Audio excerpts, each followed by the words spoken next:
Nuestro planeta Tierra se formó hace aproximadamente 4.500 millones de años. Y a simple vista los continentes que la conforman parecen haber ocupado siempre la misma posición, pero no es así. En 1912 el científico alemán Alfred Wegener propuso su teoría de la deriva continental, que en el pasado los continentes se encontraban unidos en un supercontinente llamado Pangea. Hace unos 200 millones de años habría empezado a fragmentarse hasta formar los actuales bloques continentales, que fueron desplazándose lentamente hasta ocupar su posición actual. Uno de los argumentos más fuertes de Wegener era que los bordes de los continentes tenían formas que encajaban como un rompecabezas. Ello fue reforzado por el hallazgo de fósiles idénticos encontrados en dos continentes muy distantes entre sí, que le permitió trazar un mapa de los continentes que estuvieron unidos en el pasado. Esta teoría fue rechazada por los científicos de la época, pues no se pudo explicar qué fuerzas eran las que empujaban a los continentes ni cómo se producían. Ello no fue posible hasta la década del 60, con el desarrollo de la tectónica de placas.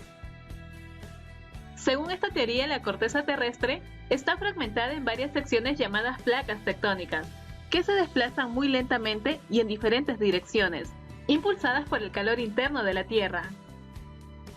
Para comprenderlo mejor, debemos saber que la Tierra tiene varias capas en su interior. El núcleo es la capa más profunda y central de la Tierra. Está compuesta fundamentalmente por hierro y níquel. En el núcleo se genera el campo magnético terrestre. Posee altas temperaturas que rodean los 6.000 grados centígrados. Sobre el núcleo se encuentra el manto, que ocupa aproximadamente el 85% del volumen de la Tierra y tiene un espesor de 2.900 kilómetros. Su temperatura va desde los 800 grados cuando está más cerca de la superficie y alcanza temperaturas tan altas de hasta 3.000 grados centígrados cuando se encuentra más cerca del núcleo. Sobre el manto se encuentra la corteza terrestre. Es la capa más externa y delgada. Ocupa tan solo el 1% del volumen total de la Tierra. Debido a las diferencias de temperatura entre el núcleo y la corteza terrestre, se producen corrientes de convección a lo largo de todo el manto. Veamos este punto en mayor detalle. El calor generado en el núcleo asciende hasta el manto, que es más frío. A medida que el manto se calienta, parte del material que lo conforma se vuelve más ligero, por lo que se mueve hacia arriba hasta llegar cerca a la superficie. Aquí empieza a enfriarse y cuando estos materiales se enfrían, se vuelven más densos y pesados, por lo que se hunden hacia el interior. Allí se calientan de nuevo y vuelven a ascender otra vez. A esta circulación de material caliente y frío se le llama corrientes de convección. Y es este proceso continuo que produjo las fracturas que derivaron en la formación de los continentes y hacen que las placas de la corteza terrestre se muevan, produciendo así el desplazamiento de los continentes. Las zonas donde las placas entran en contacto se denomina límite de placas y son principalmente de tres tipos. 1. Límites transformantes. Ocurre cuando dos placas tectónicas se rozan horizontalmente, deslizándose lateralmente una junto a otra. El roce entre ambas placas produce una intensa actividad sísmica.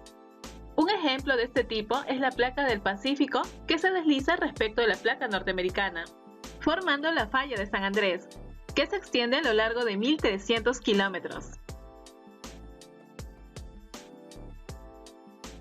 2. Límites divergentes. La mayor parte de los límites divergentes se hallan bajo el mar. Son aquellos donde las placas se separan entre sí, permitiendo el ascenso del magma, que asciende desde las profundidades del manto y se extiende sobre el fondo marino, donde se enfría y solidifica, creando nueva corteza oceánica. Este es el caso de la dorsal mesoatlántica que divide el océano Atlántico de norte a sur a lo largo de más de 15.000 kilómetros de longitud. Viene a ser una extensa cordillera sumergida en el fondo del océano, que continúa ensanchándose a razón de unos 3 centímetros por año. En algunos lugares como Islandia, las dorsales sobresalen por encima del nivel del mar, dando lugar a la formación de las islas volcánicas.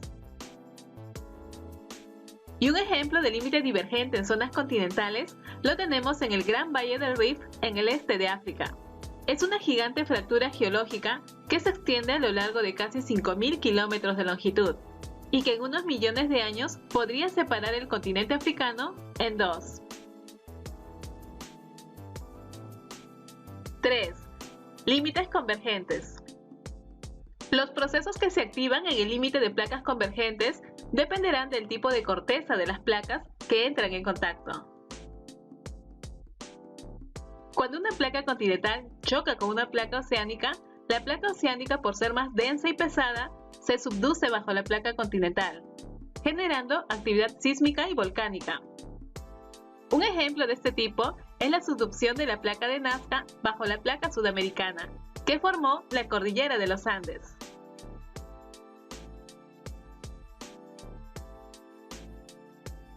Cuando dos placas oceánicas convergen entre sí, también se produce una subducción. Una de ellas se desliza bajo la otra y se funde en el manto. Parte del magma asciende y originan volcanes submarinos. Con el tiempo llegan a ser más altos que el nivel del mar, formando así una cadena de islas. Estas adoptan la forma de un arco y son conocidas como arcos insulares.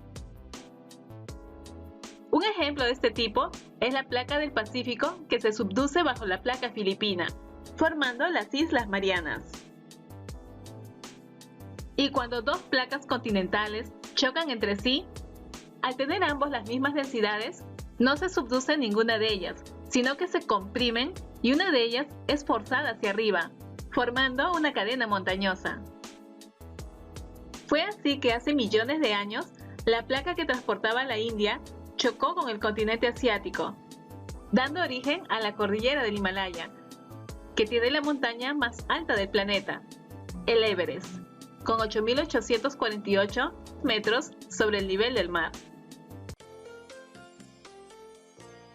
En conclusión, vemos que el estudio de la tectónica de placas es fundamental, pues explica, entre otras cosas, la formación de las cadenas montañosas continentales y submarinas, la distribución geológica de la actividad sísmica y volcánica, permitiendo el estudio de los riesgos asociados a ellas.